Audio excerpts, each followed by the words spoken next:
জীবনে কোনোদিন কোনো জায়গাতে গিয়ে মসজিদের সভাপতি বা সম্মেলনের সভাপতিকে হিসাব করে কথা বলতে হবে, উনি যেটা বলে দিবেন সেটা আমাকে বলতে হবে, এরকম কোনো সময় আল্লাহ আমার জন্য 1 মিনিটের জন্য দেয়নি। আমি যেটা বলবো সেটাই। উনি আমাকে পয়সা দিবেন তাহলে বাড়ি যেতে পারবে, এই হিসাব তো আমার মাথায় কোনোদিন আসেনি, কোনো দিন আসেনি। রূপ দেশে যে টাকা ইনকাম, ও দেশে অন্যায় দেখতে পায় না, অবিচার দেখতে পায় না। গাড়িটা যখন ওই ইয়ের দিকে কানসার্টের দিকে যাচ্ছে, মহানন্দার উপরে ব্রিজ, ও টাকা নিচ্ছে কেন? কদিন যে বন্ধ থাকলো, কে টাকা নেই? কেন নিবে? চাঁদাবাজি করে খাও, হিসাব পাও না কেন? দাগাবাজি করে বেড়াও, জুয়ার চুরি করো কেন? রাহাজানি করো কেন? অবিচার করো কেন? অন্যায় করো কেন? পৃথিবী অনেক বড়, নিজে উপার্জন করে নিজে খাই, আরে দিন মজুরি করে খাবো, তাতে কি আছে?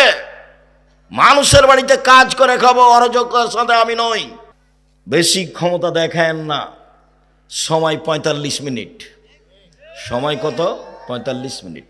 জুলুমের ফলাফল এইটা, অন্যায় অরাজকতা অবিচারের ফলাফল এইটা।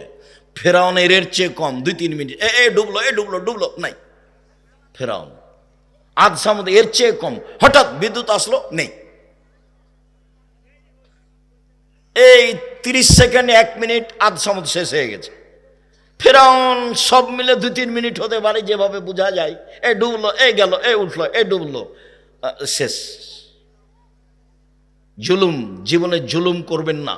তোমার জীবন 16 আনাই মিছে, মনে রেখো। তুমি, তোমাকে দেখলে আমাকে ওই পদ্য বলে মনে হয় যেই পদ্যে বলা হলো, বাবু বলছে মাঝিকে, মাঝি চাঁদ কেন বাড়ে কমে রে? মাঝি বলছে ওইসব কি আর আমি জানি? আরে দেখি তোর জীবন 4 আনাই মিছে। মাঝি এসব হয় কেন রে? আমি কি জানি? দেখি তোর জীবন 8 আনাই মিছে।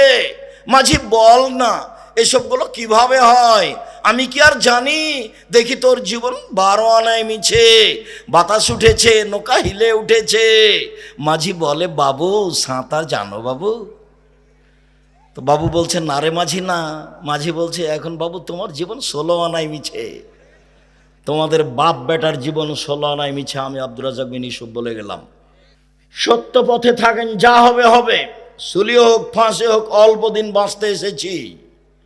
আমি শিরক করে বাঁচতে রাজি নই। ইনশাল্লাহ আমি কখনো শিরক করে বাঁচতে রাজি থাকবো না। ঢাকাতে করোনা হয়েছে, এক লোককে দেখতে গেছি, জামিয়া সালাফিকে ভালোবাসে এই জন্য। তখন ওরা 2 ভাই বোন আছে, আর ছেলে মেয়ে আমাকে হাত দিয়ে অনুরোধ করছে, হুজুর ভিতরে যাবেন না, হুজুর ভিতরে যাবেন না, আপনি আমার আব্বার গায়ে হাত লাগেন না। বলো কি তুমি? আমি রাজশাহী থেকে এসেছি তোমার বাপের গায়ে হাত লাগিয়ে দোয়া করে যাব? এই জন্য তোমার বাপের গায়ে হাত লাগিয়ে দোয়া করবই। এতে যদি আমাকে করোনা ধরে, আমি বলবো না তোমার বাপের কারণে আমাকে করোনা ধরেছে, আমি বলবো পৃথিবী সৃষ্টির 50,000 বছর পূর্বে আমার নামে করোনা লেখা হয়েছিল, সেই জন্য ধরেছে। আমি তো এইটা বিশ্বাস করি, রাসূল সাল্লাল্লাহু আলাইহি সাল্লাম বলেছেন মানুষের 4টা জিনিস লেখা আছে পৃথিবী সৃষ্টির 50,000 বছর পূর্বে। 1 হায়াত, জীবন। 2 মরণ। 3 রুজি। 4 রোগ ব্যাধি। সেই দিন যদি আমার করোনা লেখা হয়ে থাকে, তাহলে আজকে আমাকে করোনার ভিতরে ঢুকে থাকি তবু। আর যদি সেদিন লেখা না হয়ে থাকে, আজকে ধরার কোনো প্রশ্নই আসে না। আমি ইসলামকে এইভাবে বিশ্বাস করি, স্বামীকে করোনা হয়েছে, স্ত্রীকে করোনা হয়নি, দুইজনে একসাথে আছে। আর যার করোনা হয়েছে সে খাওয়ার পরে ফেলে দিচ্ছে, যে ফকিরে খাচ্ছে, ওকে করোনা ধরে না। আর আমি নাকি ওর গায়ে হাত দিলে করোনা ধরবে? অবাক কথা। সতর্কতাই যদি করোনা না ধরতো, তাহলে ঢাকা ফিউচার পার্কের মালিককে করোনা ধরতো না। তারা তো দেশের পানি খায় না। এটা হিসাব নিকাশ কিছু আছে? জীবনে কিছু করে গেলে না তোমরা, শুধু মানুষের সাথে অন্যায় অবিচার করে গেলে। দেবীনগরে আমার ক্লাস ফ্রেন্ড আব্দুল হাজি চেয়ারম্যান হয়েছে, তো বলছে আব্দুর রাজ্জাক তোর গ্রাম দিয়ে যে রাস্তাটা তোর বাড়ির উপর দিয়ে যাবে, ওখান দিয়ে তো কি করবি? তো বলছে এক কাজ কর, যখন আমাদের বাড়ির সামনে যাবে তখন রাস্তাটা আমাদের জমিতে এইভাবে নিয়ে চলে যাবে। যে আবার ঘুরে এসে এভাবে যাবি। তো হাসছে, বলে এই বাপ বলছিস কেন? ওর কোনো সমস্যা নেই, ও করে দে। তার যদি মনে করিস যে 5 জনকে জিজ্ঞাসা করে করব, তো এই এন্তাজ মেম্বারকে বলিস যেটা বলবে সেটা করিস, বলে তোরা আসবি না, ওসব কাজে আমি যাই না। ওই সামাজিক এসব নোংরা কাজে আমার মুখের উপর আর একজন কথা বললো, এটা আমি জানি। ওদের যেটা ভালো লাগবে দখল করে নিতে বল। আমার ভাগ্নি বলছে যে ওরা এ বলছে, তুমি চুপ থাকবে, যা করবে করে নিবে। সম্মানিত দিনী ভাই বোন, জীবনে প্রতিশোধ নেবেন না, সফল হবেন। প্রতিশোধ নেবেন না জীবনে, আর কারো বদনাম করবেন না। যা হবে হবে, ধসে যাক, বহে যাক, ডুবে যাক, মান সম্মান হারিয়ে যাক, তাতে আসে যায় না। পাল্টা তার বদনাম করতে রাজি নই, করব না বদনাম, যা হবে হবে। তার বিরুদ্ধে মামলা করব না, জমি দখল করেছে। মামলা কারো বিরুদ্ধে করে মানুষকে জেল হাজত দিয়ে 1 মিনিটের জন্য আমি বাঁচতে রাজি নই। সম্মানিত দিনী ভাই বোন, শুনুন, কিভাবে ছেলে মেয়েকে জাহান্নাম থেকে বাঁচাবেন, শিক্ষিত কিভাবে করবেন। এবার শুরু হয়ে গেল একসাথে বাপ মা জিম্মেদার। একই ভাষা আল্লাহ রসুলের মুখের, একসাথে মাও জিম্মেদার, বাপও জিম্মেদার, বাপও জিম্মেদার, মাও জিম্মেদার, একসাথে একই ভাষা। চলেন দেখি কয়েকটা। আবু হুরায়রা রাদিয়াল্লাহু তাআলা আনহু বলেন, রাসূল সাল্লাল্লাহু আলাইহি ওয়াসাল্লাম বলেছেন, কুল্লু মাউলুদিন ইউলাদু আলাল ফিতরা, প্রত্যেকটা ছেলে মেয়ে নিয়ে ইসলামী ধারণ ক্ষমতা নিয়ে জন্মগ্রহণ করে। ফাবুহু ইউহাবেদানিহি, তার পিতামাতা তাকে ইহুদি করে দেয়। ইমাজ্জিসানিহি, তার পিতামাতা তাকে আগুন পূজক করে তোলে। ইনাসরানিহি, তার পিতামাতাকে খ্রিস্টান করে তোলে। এই চলে বসো, ব্যস্ত হচ্ছ কেন তুমি? চায়ের স্টলে যারা এখন আছে, তুমি কি মনে করছো তারা সফল? তারা হলো নিম্ন শ্রেণীর মানুষ। আমি আব্দুর রাজ্জাক বিন ইউসুফ এখানে এসেছি, ও চায়ের স্টলে কেন? আপনি কি বুঝাতে চাচ্ছেন? যেখানে জিলাপি বিক্রি হচ্ছে সেখানে আপনার মেয়ে কেন গেছে? ও ক্লাস 10-এ পড়ে, ওকে হিন্দুর মেয়ে নাকি? ওই হিন্দুর মেয়ে। আপনি বাপ, আমি আপনাকে বাপ বলে ডাকতে নিষেধ করেছি, আপনার মেয়ে যেন আপনাকে চাচা বলে ডাকে। চলেন আপনাকে দেখাচ্ছি আজকে। আর আপনার স্ত্রীকে আপনার মেয়ে যেন খালা বলে ডাকে। আপনি বাপ হিসেবে উপযুক্ত বাপ নন, এই জন্য আপনাকে চাচা বলে ডাকা উচিত। আমি নিশ্চিত জানি আপনি বাপ, আমি জানি আপনি বাপ, তারপরে আমার আফসোস বলছে, আমার দুঃখ বলছে আপনার ছেলে আপনাকে চাচা বলে ডাকুক। জবাব আমি দিব কেন? ওই যে ওখানে মেয়ে আপনার দোকানে বসে আড্ডা পিটছে, জিনিস কিনছে, ওর বাপ নেই, ওর ভাই নেই, ওর স্বামী নেই, ওর দেবর নেই, ওর ভাসুর নেই, ওর বোনের ছেলে নেই, ওর ভাইয়ের ছেলে নেই। ও কোন শরমে ওখানে এই যে জিনিস কিনে? কোন শরমে কিনে? কোন হায়াই কিনে? কোন লজ্জায় কিনে? ওর বাপ কাপুরুষ, সেই জন্য যায় ওখানে। ওর স্বামী কাপুরুষ, সেই জন্য যায়। কাপুরুষ স্বামী জাতির অন্যায় করে তাহাজ্জুদ পড়ে জান্নাত কিনতে চান। জান্নাত অত সহজ? দেখি জান্নাত কেমন সহজ না হালকা। রাসূল সাল্লাল্লাহু আলাইহি ওয়াসাল্লাম বলছেন, হজবাতিন নার বিশাওয়াত, মনের ইচ্ছা দ্বারা জাহান্নাম ঘেরা আছে। হজবাতে জান্নাত বিমাকারেহে, নিয়ম নীতি, কষ্ট, ক্লেশ, ত্যাগ, তিতিক্ষা, অনেক কিছু দিয়ে জান্নাত ঘেরা আছে। জান্নাত তো সহজ নয়, জাহান্নাম সহজ। মন মতো চললেই জাহান্নামে যাওয়া যায়। জাহান্নাম যেতে কষ্ট লাগে না, সমস্যা হয় না। রাসূল সাল্লাল্লাহু আলাইহি ওয়াসাল্লাম বলছেন, প্রত্যেকটা ছেলে মেয়ে ইসলামী ধারণ ক্ষমতা নিয়ে জন্মগ্রহণ করে। প্রত্যেকটা ছেলে 5 ওয়াক্ত সালাত আদায় করতে পারবে, করলো না কেন? প্রত্যেকটা ছেলে এশার সালাত আদায় করে বাড়ি চলে যেতে পারবে, গেল না দোকানে বসলো কেন? প্রত্যেকটা মেয়ে নখ কেটে ছোট করতে পারবে, নখ বড় রাখলো কেন? নখে নেইল পালিশ লাগালো কেন? ইহুদি খ্রিস্টানদের পতিতালয়ের মেয়েরা নখে নেইল পালিশ দেয়। ইহুদি খ্রিস্টানদের পতিতালয়ের মেয়েরা নখে নেইল পালিশ দেয়। ভুরু তুলে চিকন করলো কেন? দাঁত ছিলে চিকন করলো কেন? মাথার সামনের চুল ছোট করলো কেন? পুরুষের পোশাক শার্ট প্যান্ট পরেও বাজারে যায় কেন? ভ্যানিটি ব্যাগ কাঁধে করেও বাজারে যায় কেন? ওর স্বামী নেই, ওর বাপ নেই, ওর মানেও গেল কেন? রাসূল সাল্লাল্লাহু আলাইহি সাল্লাম বলছেন ওর বাপ মা ওকে যেতে বলেছে, সেই জন্য গেছে।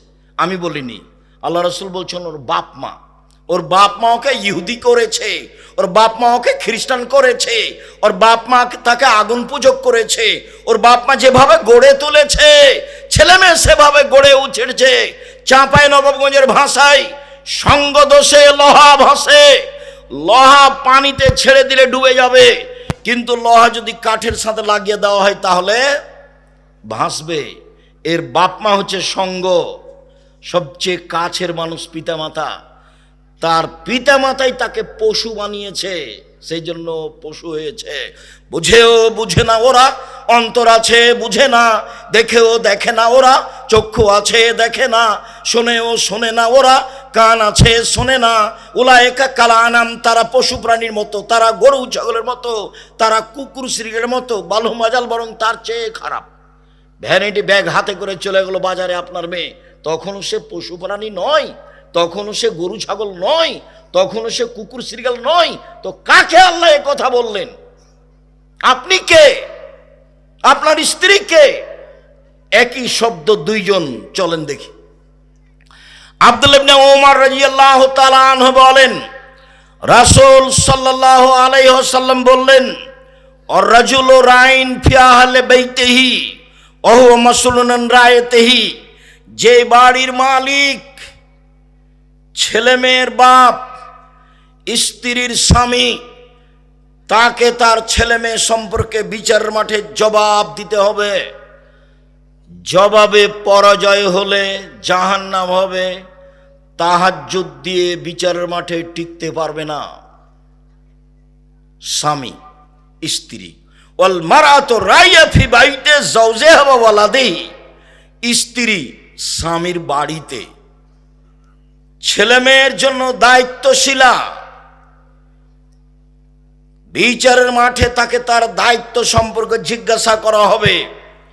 এই মা যদি বিচারের মাঠে জবাব দিতে না পারে, তাহলে এই মা তাহাজ্জুদ দিয়ে বিচারের মাঠে টিকতে পারবে না, ফলাফল খারাপ হবে। হাদিস বুখারী মুসলিম। আগেরটা ছিল বুখারী মুসলিম, এটাও বুখারী মুসলিম। চলেন 3। আবু হুরায়রা রাদিয়াল্লাহু তাআলা আনহু বলেন, রাসূল সাল্লাল্লাহু আলাইহি সাল্লাম বলেছেন, কুল্লু নাফসিম মিন আদম সাইয়্যিদ। আদম সন্তান সবাই কর্তা, তাকে জবাবদিহি হতে হবে। আর রাজুলু রাইন রাজুলু সাইয়্যিদুন ফি বাইতি আহলিহি। স্বামী পিতা এই বাড়িতে কর্তা, তার কর্তৃত্ব সম্পর্কে জবাবদিহি হতে হবে। অল মারাতু রাইয়া ফি বাইতি যাওজিহা অল মারাতু সাইয়্যিদা ফি বাইতি যাওজিহা ওয়া ওয়ালাদিহি। স্ত্রী ছেলেমেয়ের মা, কর্ত্রী। বিচারের মাঠে তাকে তার কর্তৃত্ব সম্পর্কে জিজ্ঞাসা করা হবে। শুনুন, নিজের কাজ করে যে তাকে বলে কর্মী, অপরের কাজ দেখে যে তাকে বলে কর্তা। নিজের কাজ করে যে তাকে বলে কর্মী, অপরের কাজ দেখে যে তাকে বলে কর্তা।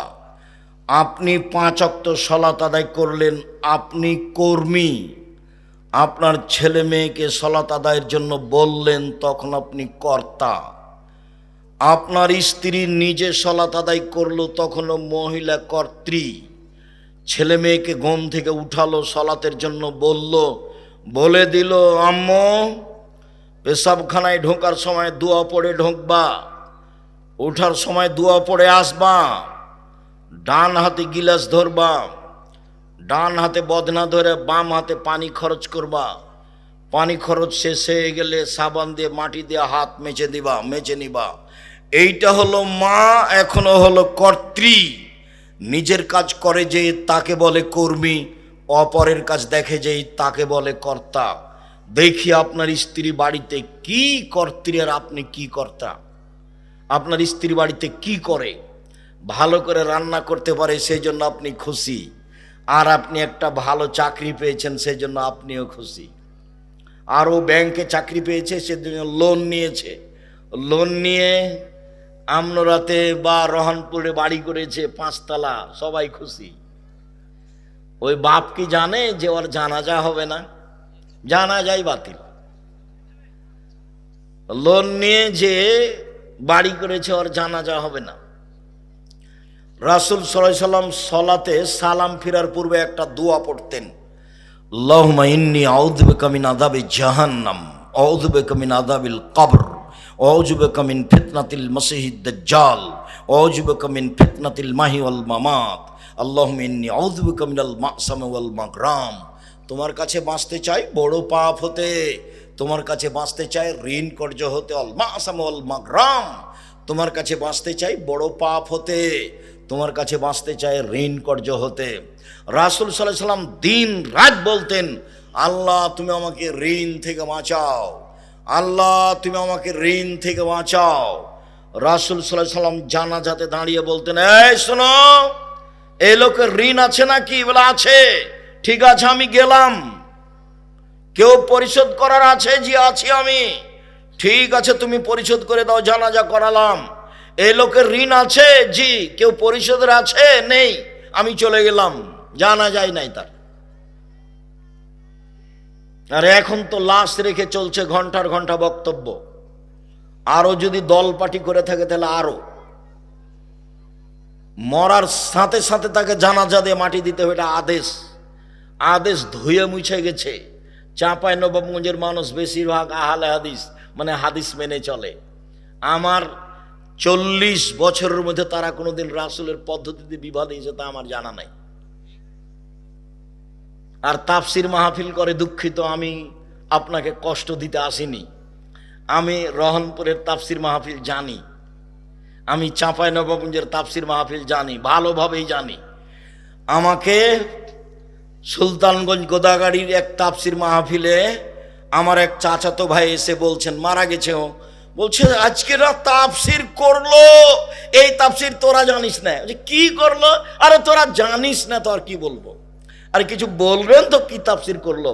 তোরা জানিস না, অথবা ওই তাফসির তোদের বলা হবে না। কিছু বলেন শুনি, কি তাফসির করলো। তখন বলছে, শোন, ছাড়বি না যখন, শোন কি বলেন দেখি। আদম আলাইহিস সালাম ঘুম থেকে উঠে দেখেন পাশে সুন্দরী টকটকে ঝকঝকে মহিলা। আদম আলাইহিস সালাম হাত বাড়ালেন, ফেরেশতা বললেন থামেন। আদম আলাইহিস সালাম বললেন, কেন? মোহর দিতে হবে। আদম আলাইহিস সালাম বলছেন, মোহর আবার কি? তখন ফেরেশতারা বলছেন, মুহাম্মদ সাল্লাল্লাহু আলাইহি সাল্লামের উপরে 1000 বার দরুদ পড়ে দিতে হবে, এই হলো মোহর। দুঃখিত, নাউজুবিল্লাহি মিন জালিক। পৃথিবীতে সবচেয়ে বড় শিক্ষিত মানুষ আদম আলাইহিস সালাম। আল্লাহ বলছেন কোরআন মাজিদে, আমি আদমকে সব কিছু শিখিয়ে দিয়েছি। পৃথিবীতে এমন কোনো জিনিস নাই, কীট পতঙ্গ নাই, যেটা আদম আলাইহিস সালাম জানতেন না। পৃথিবীর সবচেয়ে বড় শিক্ষিত মানুষ আদম আলাইহিস সালাম, সব কিছু জানতেন। যাকে আল্লাহ সব কিছু শিখিয়ে দিলেন, তিনি বউকে কিভাবে হালাল করতে হবে সেটাই জানলেন না। ধর্ম পাগল হয়ে গেছে। ধর্ম রাজশাही चांपाईगंज हवाई लड्डू, दोनों हाथ में लड्डू है, जो चाहे उसको खा ले, जो चाहे उसको छोड़ दे। बोल हिसाब এই তাফসীর মিথ্যা। মুফাসসিরকে 80 160 লাঠি পিটাতে হবে। এই যে বললাম, দেখি কোন মায়ের বেটা কথা এভাবে উল্টে ধরতে পারে। আমার হায়াত পর্যন্ত সময় থাকলো, যতদিন আমি বেঁচে আছি। উল্টা চলে কোনো লাভ নেই। বারবার বলছি, জীবনে বেঁচে থাকার জন্য 5 ওয়াক্ত সালাত বাস, হালাল রুজি, প্রয়োজনে দিন মজুরি, 3 কোরআন তেলাওয়াত, অন্তত সূরা ইখলাস 3 বার, অন্তত সূরা ইখলাস কোরআন মাজিদ পড়তেই হবে। অন্তত সূরা ইখলাস 3 বার পড়েন সকালে, তাহলে আল্লাহকে বলতে পারবেন পড়েছি। 4 আড্ডা পিঠা চিরদিনের জন্য হারাম, জান্নাত হবে ইনশাআল্লাহ। আড্ডা পিঠা চিরদিনের জন্য হারাম, জান্নাত হবে ইনশাআল্লাহ। শুনুন সম্মানিত দিনী ভাই বোন, এতক্ষণ পর্যন্ত স্বামী স্ত্রী একসাথে ছিল ছেলে মেয়েকে লালন পালন করার জন্য। এবার শুধু স্বামী, শুধু পিতা, এরপরে শুধু মা আসবে। এক সময় এক খেলে চেয়ে থাকেন। আবু হুরায়রা রাদিয়াল্লাহু তাআলা আনহু বলেন, রাসূল সাল্লাল্লাহু আলাইহি সাল্লাম বললেন, মান ওয়ালাদালাহু ওয়ালাদুন ফালিহসান ইসমাহু, কারো যদি ছেলে মেয়ে জন্ম নেয় পিতা যেন সুন্দর একটা নাম রাখে, ও আদাবাহু, তাকে যেন শিষ্টাচার শিখিয়ে দেয়। পিতার 1 নাম্বার জিম্মেদারি ছেলের একটা সুন্দর নাম রাখতে হবে। আপনার ছেলের নাম এত বড় কেন? শেষে পীর ফকিরদের মতো আওলাদের রাসূল 3টা 4টা জড়িয়ে বলছেন। আবার আমি যখন জিজ্ঞাসা করছি তোমার নাম কি, তখন একটা বলল, তখন আপনি আর আপনার স্ত্রী 2জন মিলে বলছেন ভালো নাম বলো আব্বু, ভালো নাম আব্বু বলো, ভালো নাম আব্বু বলো। 2জন মিলে শয়তান বলে ডাকেন আর এখন ভালো নাম বলবে? 2জন কি আসলেই মানুষ? স্বামী স্ত্রী কি আসলেই মুসলমান? এই নাম আপনি রাখলেন কিভাবে? আল্লাহ রাসূল বলছেন, পৃথিবীর মানুষ শোনো, সবচেয়ে উত্তম নাম রাখো আব্দুল্লাহ, আব্দুর রহমান, আব্দুর রহিম, আব্দুল সত্তার, আব্দুল জব্বার, আব্দুর রাজ্জাক, আব্দুল গাফার, আব্দুল হামিদ, আব্দুল মুসাব্বির। গুণবাচক নাম রাখো। 2 নবীদের নাম রাখো, ঈসা, মুসা, মোহাম্মদ, আহমদ, ইব্রাহিম, ইদ্রিস, ইয়াহিয়া, সুলাইমান, দাউদ। নাম মায়েরা খেয়েছেন দুনিয়াতে, রতন নাম রাখলেন কেন? আমি আপনাকে বাপ বলিনি, আপনাকে যদি আমি অশিক্ষিত প্রমাণ করতে না পারি আমি জাতির সামনে বক্তব্য দেব না। আপনাকে যদি আমি অশিক্ষিত পিতা প্রমাণ করতে না পারি আমি জাতির সামনে বক্তব্য দেব না। 30 বছর থেকে বলছি, 7 দিনের দিন আকিকা দিতে হবে, 7 দিনের দিন নাম রাখতে হবে, 7 দিনের দিন মাথা নেড়ে করে চুল সম পরিমাণ রূপা মূল্য দান করতে হবে। 7 দিনের দিন নাম রাখতে হবে। 14 দিনে চলে না, 21 দিনে চলে না, জীবনে 1 দিন চলে না, 7 দিনের আগে চলে না। 7 দিনের আগে বাচ্চা মারা গেলে কিছুই লাগে না। 2 পশু জবে করতে হবে। 3 মাথা নেড়ে করতে হবে। 4 চুল সমপরিমাণ রূপা দান করতে হবে, রূপা মূল্য দিলে হবে। নাম রাখতেই হবে, আকিকা দিতেই হবে। এটা বাপের জিম্মেদারি, এটা কুরবানি নয়। দিলেও চলে, না দিলেও চলে, কুরবানি নেকির কাজ, আকিকা বাপের জিম্মেদারি। কুরবানি নেকির কাজ। কুরবানি মানে চোখ ঠিকঠাক আছে কিনা দেখো, পা ঠিকঠাক সুন্দর আছে কিনা দেখো, দাঁত উঠেছে কিনা দেখো, কান সুন্দর আছে কিনা দেখো, লেজ ঠিকঠাক আছে কিনা দেখো, মোটা তাজা কিনা দেখো, গ্রামে ফকির মিসকিন আছে কিনা দেখো। কুরবানি মানে নেকি। কুরবানি মানে এই এতগুলোর নাম কুরবানি। আকিকা মরা হোক, আধা মরা হোক, কানা হোক, ল্যাংড়া হোক, 2 দিনের হোক, মানে মরছে এখন মরবে তাকে দিলেও চলবে, খালি জান আছে। এটা হলো বাপের জিম্মেদারি। 7ম দিনের দিন দিতেই হবে, কর্জ করে দিতে হবে, প্রয়োজনে ভিক্ষা করে দিতে হবে। এটা হলো উপার্জনের সবচেয়ে নিম্ন পর্যায়ের স্তর, সবচেয়ে সুন্দর স্তর ব্যবসা। তারপরেরটা জমি চাষ, তারপরেরটা চাকরি, তারপরেরটা দিনমজুরি, আর শেষে আছে ভিক্ষা। আসছে এক পর্যায়ে ছেলে মেয়েকে ভিক্ষা করে পড়াতে হবে। আসছে, দেখেন, আপনাকে আমি প্রমাণ দেখিয়ে ছাড়বো। শুনুন সম্মানিত দিনী ভাই বোন, ছেলে মেয়েকে শিষ্টাচার শিখাতে হবে। শিষ্টাচার কি জিনিস? শুধু নাম শুনেছি শিষ্টাচার, কোনোদিন বুঝিনি কাকে শিষ্টাচার বলে। লন্ডনের একটা বড় জায়গা আছে বার্মিংহাম। ফজরের সালাত আদায় করে নাস্তা করতে বাড়িতে ঢুকলাম। আগে আগে বাড়ির মালিক যাচ্ছে, পিছে পিছে আমি যাচ্ছি। বাড়ির ভিতর থেকে একটা ছেলে বের হয়ে আসলো, 18-20 বছর বয়সের ছেলেটা এসে বলল গুড মর্নিং। পিতাও বলল গুড মর্নিং। আমি পিছে আছি, এখন আমি কি করতে পারি? আমি অবাক হয়ে গেলাম। খেতে বসে বলছি, ভাইজান, লন্ডন টাকা উপার্জন, টাকা ইনকাম করতে এসেছি, আদর্শ বিক্রি করতে আসিনি। এটা হতে পারে না। ওর জন্য গুড মর্নিং, আর আমার আপনার জন্য আসসালামু আলাইকুম।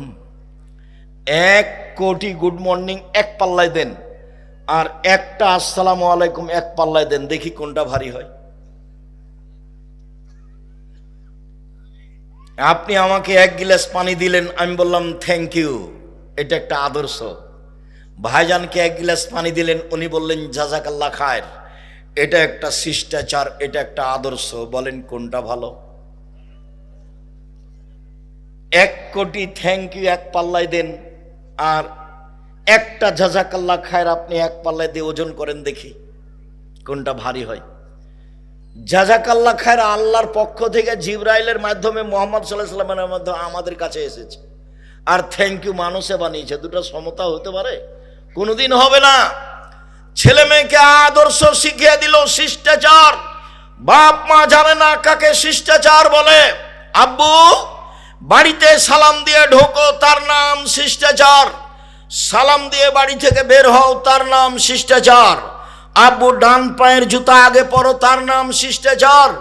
বাম পায়ের জুতা আগে খোলো, তার নাম শিষ্টাচার। জামার ডান হাতটা আগে গায়ে লাগাও, তার নাম শিষ্টাচার। খোলার সময় বামটা আগে খুলো, তার নাম শিষ্টাচার। মসজিদে ঢোকার সময় ডান পা আগে দাও, তার নাম শিষ্টাচার। বাম পা পরে দাও, তার নাম শিষ্টাচার। ডান কাতে ঘুমাও, তার নাম শিষ্টাচার। রাস্তায় মানুষ পড়লে তাকে সালাম দাও, তার নাম।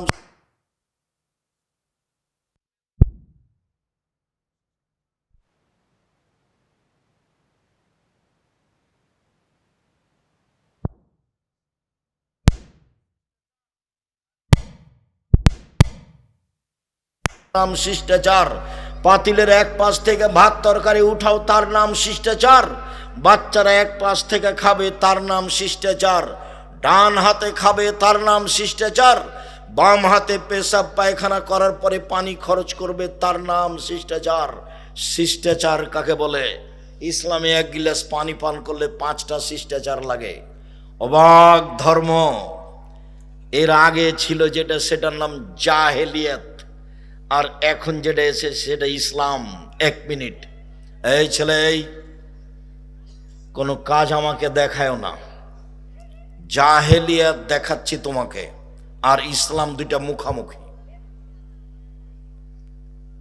জাহেলিয়াত আল্লাহ বলছে ওয়াকারনা ফি বুয়ুতিকুন্না ওয়ালা তাবাররুজনা তাবাররুজাল জাহেলিয়াতিল উলা। হে মুসলিম মহিলা, তোমরা বাড়িতে থাকো। বন্যতার যুগে, বর্বরতার যুগে, অসভ্যতার যুগে, জাহেলিয়াতের যুগে মেয়েরা যেভাবে প্রদর্শন দিয়ে চলতো, ভ্যানিটি ব্যাগ ঘাড়ে করে, সেভাবে তোমরা চলো না। আল্লাহ বলছেন এটা জাহেলিয়াত। এখন ইসলাম চলে এসেছে, এটা চলবে না। মুহাম্মদ সাল্লাল্লাহু আলাইহি সাল্লাম বিদায় হজের লম্বা ভাষণে বললেন এক পর্যায়ে, পৃথিবীর মানুষ শুনে রেখো, কুল্লু আমরিন মিন জাহেলিয়াত তাহতা কাদামাইয়া। জাহেলিয়াতের যুগের যত নিয়ম কানুন ছিল, জাহেলিয়াতের যুগের যত কৃষ্টি কালচার ছিল, জাহেলিয়াতের যুগের যত আদব কায়দা ছিল, সব আমি মুহাম্মদ সাল্লাল্লাহু আলাইহি ওয়াসাল্লাম আর 2 পায়ের নিচে রেখে দিলাম। জাহেলিয়াতের যুগের কোনো কৃষ্টি কালচার, শিষ্টাচার চলবে না। শুনে রাখো জনগণ, আর রেবা মিন আমরিল জাহেলিয়া, সুদ হচ্ছে জাহেলি প্রথা। আমি সুদ, জাহেলি প্রথাকে পায়ের নিচে রেখে দিলাম। সর্বপ্রথমে সুদ মওকুফ ঘোষণা করলাম আমার। Tata bye bye, tata bye bye. জাহেলিয়াত 1 পৃষ্ঠা 10টা নাম।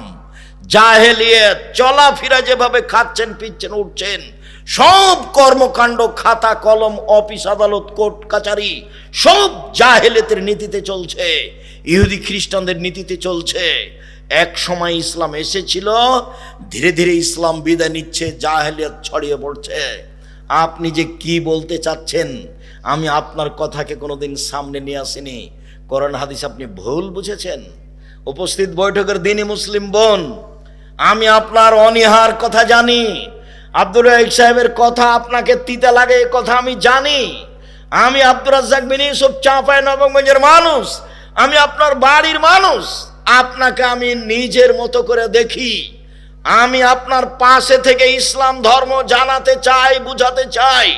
আমি সব জানি এ কথা নয়, তবে আমি ইসলাম ধর্ম চর্চা করি এ কথা ঠিক। আমি 97 সাল থেকে ফতোয়া লিখি, 2016 সাল থেকে ফতোয়া বোর্ড পরিচালনা করি। আমার সামনে বড় বড় বিদ্বান বসে থাকেন যারা দেশ বিদেশ থেকে এসেছে। এইভাবে আমি ফতোয়া বোর্ড পরিচালনা করি। আমি শরীয়ত বুঝি। আপনার বিদ্যা বেশি এ কথা ঠিক, তবে আমার চর্চা ভালো আছে এ কথাও ঠিক। আমি চর্চা দিয়ে আপনার বিদ্যাকে ঠেকিয়ে দিতে পারি। আপনি যেভাবে শরীয়ত বুঝেছেন সেভাবে শরীয়ত নয়। আপনি ভুল বুঝেছেন, আপনি ভুল বুঝেছেন, আপনি ভুল বুঝেছেন। আপনার স্ত্রী মহিলা বৈঠক করে বেড়াই আর বলে বুবু বিসমিল্লাহ বললে বুবু এত নেকি হবে। বলে বুবু নামাজে যখন দাঁড়াবো বুবু তখন 2 পায়ের গোড়ালি জমা করিও বুবু, নইলে লজ্জা স্থানের যোগাযোগ বুবু মাটির সাথে হবে, মাটি অভিশাপ করবে। বুবুর সব কথাই নাকি বুখারীতে আছে। বুবু যখন সিজদায় যাবা বুবু হাতি যেমন মাটিতে পড়ে যায় সেভাবে পড়ে গিয়ে একবার বুককে উরুর সাথে লাগিয়ে আঁটো সাঁটো হয়ে সিজদা করিও বুবু। বুবুর সব কথাই নাকি বুখারীতে আছে। বুবুর কথা আমার তদন্তে 70% মিথ্যা আছে। বুবুর কথা ফাজাইলে আমলের মতো। বুবুর কথা কেমন? ফাজাইলে আমলের মতো। ফাজাইলে আমল। আদম আলাইহিস সালাম 60,000 বার হজ করতে গেছেন ভারত থেকে। ভাইজান 60,000 বার, তাহলে 60,000 বছর বয়সে দেওয়া হবে না ভাইজান? একটা মানুষ যদি 60,000 বার হজ করতে যায় তাহলে বয়স 60,000 বছর হইতে হবে না? হজ তো বছরে একবার। তখন আমি এই মুফাসসিরের বক্তব্যকে আর ওই মহিলা বৈঠকের বুবুর ওই তাফসির মাহফিলকে, ওই বৈঠককে আমি বলেছি এগুলো হচ্ছে পুথির গানের মতো। পুথির গান মানে 6 মাসের রাস্তা মর্দ 6 দিনে গেল, ঘোড়ায় চড়িয়া মর্দ হাঁটিয়া চলিল, এলো পুথির গান। ফাতেমা কান দিয়া কয় আজ বুঝি হোসাইন কারবালাতে শহীদ হয়। ফাতেমা কান দিয়া কয় আজ বুঝি হোসাইন কারবালাতে শহীদ হয়। যেদিন হোসাইন কারবালার মাঠে ইরাকের মাটিতে শহীদ হন তার 49 বছর আগে ফাতেমা মারা গেছে। কতদিন আগে? 49 বছর আগে। কিভাবে ফাতেমা কেঁদে বলতে পারেন? আমার চাচাতো চাচা আমাদের গলিতে এই পুথির বই পড়তো। কি কথা আছে যে গনিয়া দেখে 40 মানুষ মরে কাতারে কাতার, লাখো লাখ কাতারে কাতার, গনিয়া দেখে 40,000, মানে মরলো লাখ লাখ, কাতারে কাতার গনিয়া দেখছে 40,000, মানে সবই মিথ্যা কথা। ঠিক এইরকমই আপনি আমার দিনী বোন, আমি আব্দুর রাজ্জাক বিন ইউসুফ চাঁপাই নবাবগঞ্জ